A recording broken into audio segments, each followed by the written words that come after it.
बिस्मिल्लाहिर्रहमानिर्रहीम। रमजान की आमद है और हर तरफ मुसलमान रमजानुल मुबारक की तैयारियां कर रहे हैं, और दूसरी तरफ इजराइल जिसका जुल्म और जबर अभी तक गजा के मजलूम मुसलमानों पर खत्म ना हो सका,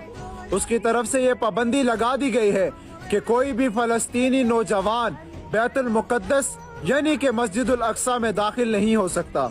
इजराइल की तरफ से ये कहा गया है कि बैतुल मुकद्दस यानी कि मस्जिदुल अक्सा में सिर्फ बुजुर्ग और बच्चे ही दाखिल हो सकेंगे, और जुमातुल मुबारक के दिन सिर्फ 10,000 की तादाद मस्जिदुल अक्सा में दाखिल हो सकेगी। और इजराइल की तरफ से ये भी कहा गया है कि जो भी इजराइल के कैदी जो इजराइल से रिहा होकर गजा और फलस्तीन में गए हैं, तो भी मस्जिदुल अक्सा में दाखिल होने की इजाजत नहीं है। मोहम्मद बिन सुलेमान की तरफ से इजराइल को ये मुखातिब करके पैगाम दिया गया था कि हमने अबू लहब और अबू जहल को शिकस्त दी है, हम जहाद के लिए तैयार हैं। तो आपके नौजवान भाइयों को, हमारे नौजवान भाइयों को मस्जिद यानी कि अल्लाह के घर में दाखिल होने की इजाजत नहीं है, इबादत करने की इजाजत नहीं है। तो अब मौका है मोहम्मद बिन सुलेमान के पास कि वो इजराइल को मुखातिब करके ये कहे कि अगर तुम हमारे मुसलमान नौजवान भाइयों को मस्जिदुल अक्सा में दाखिल नहीं होने दोगे तो हम मैदान अमल में उतरेंगे, हम तुम्हारे साथ जंग करेंगे, हम तुम्हारे खिलाफ ऐलान जहाद करेंगे। अब मौका है मोहम्मद बिन सुलेमान के पास